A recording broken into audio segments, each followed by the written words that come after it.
बच्चों, आज हम पढ़ेंगे व्याकरण में अध्याय 7 वचन। संज्ञा के भी कारक तत्व क्या कौन कौन से होते हैं? लिंग, वचन और कारक। तो लिंग हम पिछले अध्याय में पढ़ चुके हैं। आज हम पढ़ेंगे वचन। वचन शब्द का अर्थ होता है संख्या बताने वाला। व्याकरण में एक और अनेक संख्याओं का बोध कराना ही वचन कहलाता है। तो वचन शब्द का अर्थ क्या होता है? संख्या बताने वाला। लड़का दौड़ रहा है, लड़के दौड़ रहे हैं। उसका कुर्ता अच्छा है, उसके कुर्ते अच्छे हैं। तो ये जो वाक्य दिए हुए हैं उनमें लड़का, कुर्ता शब्द जो है एक तथा लड़के और कुर्ते शब्द अनेक का बोध करा रहे हैं। तो इस प्रकार से शब्द के जिस रूप से उसके एक या अनेक होने का बोध हो उसे हम वचन कहते हैं। ठीक है ना? तो शब्द के जिस रूप से हमको उसके एक या उसके एक से अधिक होने का बोध होता है उसे हम वचन कहते हैं। वचन के भेद। तो वचन के दो भेद होते हैं, एक वचन और बहुवचन। तो शब्द के जिस रूप से केवल एक ही प्राणी या वस्तु का बोध हो उसे एक वचन कहते हैं। तो आपको पता होगा है ना कि शब्द के जिस रूप से केवल एक ही प्राणी या वस्तु का बोध होता है उसे हम एक वचन कहते हैं, जैसे चींटी, बच्चा, गौ आदि। और बहुवचन शब्द के जिस रूप से एक से अधिक प्राणी या वस्तुओं का बोध हो उसे हम बहुवचन कहते हैं। एक वचन और बहुवचन नाम से ही प्रतीत हो रहा है। एक वचन में जिस रूप से शब्द के जिस रूप से केवल एक ही संख्या होने का बोध हो, एक ही व्यक्ति के या वस्तु के होने का बोध हो, एक ही प्राणी के होने का बोध हो, वो एक वचन है। बहुवचन शब्द के जिस रूप से एक से अधिक प्राणी या वस्तुओं के होने का बोध हो, बहुवचन है। तो बहुवचन का उदाहरण जैसे चींटियां, बच्चे और गौएं आदि। अब वचन की पहचान किस प्रकार से होती है, हम कैसे कर सकते हैं वचन की? तो क्या होता है, जो प्राणीवाचक है उसमें तो हम आसानी से पहचान कर लेते हैं, लेकिन अप्राणीवाचक में थोड़ा सा मुश्किल होता है। तो वचन की पहचान मुख्यतः दो प्रकार से होती है, संज्ञा या सर्वनाम शब्दों के द्वारा या फिर क्रिया के रूप के द्वारा। तो संज्ञा या सर्वनाम के द्वारा कैसे होती है? जब संज्ञा या सर्वनाम शब्द एक अथवा एक से अधिक का बोध कराते हैं। जैसे उदाहरण, मैं नहा रहा हूँ, मैं नहा रहा हूँ। और दूसरा बहुवचन क्या होगा? हम नहा रहे हैं। तो मैं तो एक वचन बताता है कि भाई यहाँ पर एक व्यक्ति है और हम में एक से अधिक। उसने खाना खा लिया और उन्होंने खाना खा लिया, है ना? उसने एक वचन और उन्होंने बहुवचन। तो ये संज्ञा और सर्वनाम शब्दों द्वारा है। लड़का, जैसे संज्ञा लड़का, लड़का से पता चल जाता है कि एक वचन है, और लड़के बहुवचन, है ना? तो संज्ञा और सर्वनाम शब्दों के द्वारा भी हमें पता चल जाता है कि वचन की पहचान हो जाती है। दूसरा, क्रिया के द्वारा। जैसे जब संज्ञा एक वचन तथा बहुवचन में समान रूप से प्रयोग होती है तब इसके वचन की पहचान क्रिया वाक्य के क्रियापदों से होती है। जैसे हाथी जंगल से भाग गया, तो भाग गया। और हाथी जंगल से भाग गए, तो भाग गए, गए से आपको ये पता चल जाएगा कि यहाँ पर हाथी एक नहीं है, यहाँ पर एक हाथी नहीं है बल्कि अनेक हाथी हैं। पक्षी उड़ रहा है और पक्षी उड़ रहे हैं, तो उड़ है रहा है एक वचन और रहे हैं बहुवचन। ठीक है ना? तो हमें कैसे पहचान होती है वचन की पहचान? एक तो संज्ञा और सर्वनाम शब्दों के द्वारा होती है और दूसरे क्रिया शब्दों के द्वारा या क्रिया के रूप के द्वारा होती है। ठीक है? अब इसके बाद आगे हम देखेंगे कि एक वचन के स्थान पर बहुवचन का प्रयोग किस प्रकार से होता है।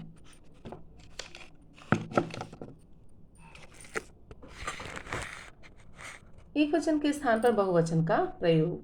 तो कभी कभार एक वचन के स्थान पर बहुवचन का प्रयोग भी किया जाता है।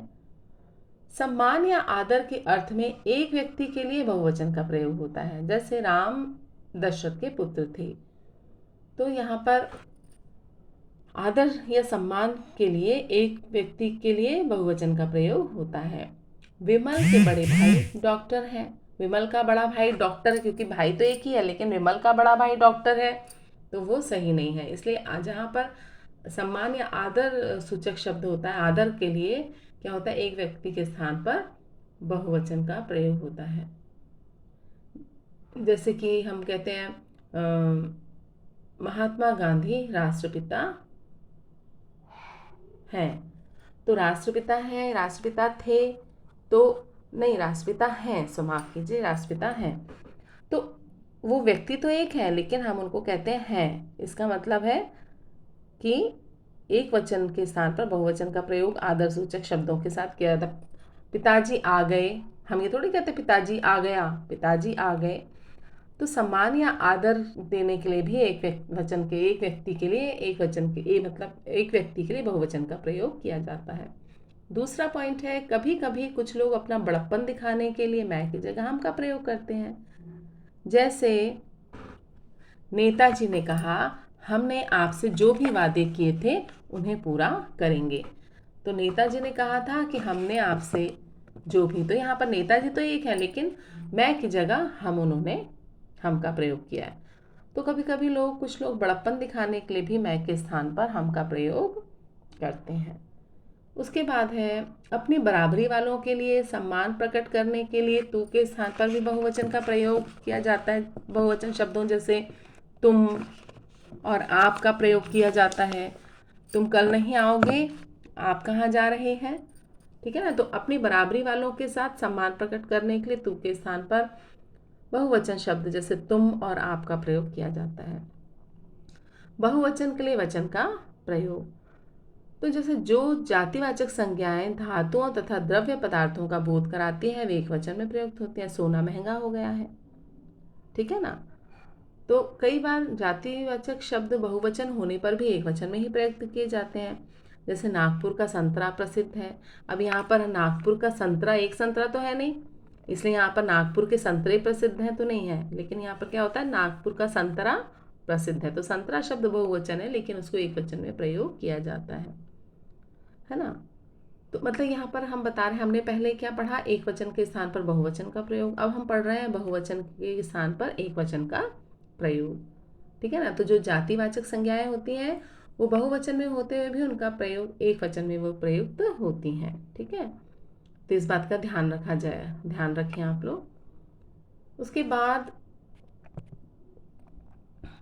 ये हो गया। अब कुछ नियम, जैसे एक वचन में प्रयुक्त होने वाले शब्द कौन से हैं, जैसे जनता, भीड़, दूध, घी, चांदी, सत्य, बालू, सहायता, आकाश आदि, है ना। ये एक वचन में ही प्रयुक्त होते हैं। दर्शन, प्राण, बाल, आंसू, होश, हस्ताक्षर आदि ये बहुवचन में प्रयोग किए जाते हैं, ठीक है ना। तो कुछ शब्द होते हैं जो सदा एक वचन में प्रयुक्त होते हैं, कुछ शब्द ऐसे होते हैं जो सदा बहुवचन में प्रयोग होते हैं। जैसे हमने प्रभु के दर्शन कर लिए या प्रभु के दर्शन किए, दर्शन किया नहीं, दर्शन किए।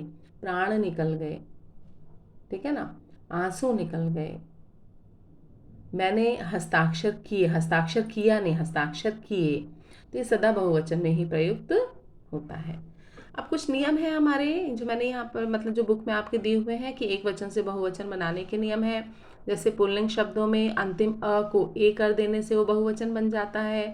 स्त्रीलिंग शब्दों के अंत में ए जोड़ देने से साइकिल, साइकिलें, झील, झीलें, बहन, बहनें।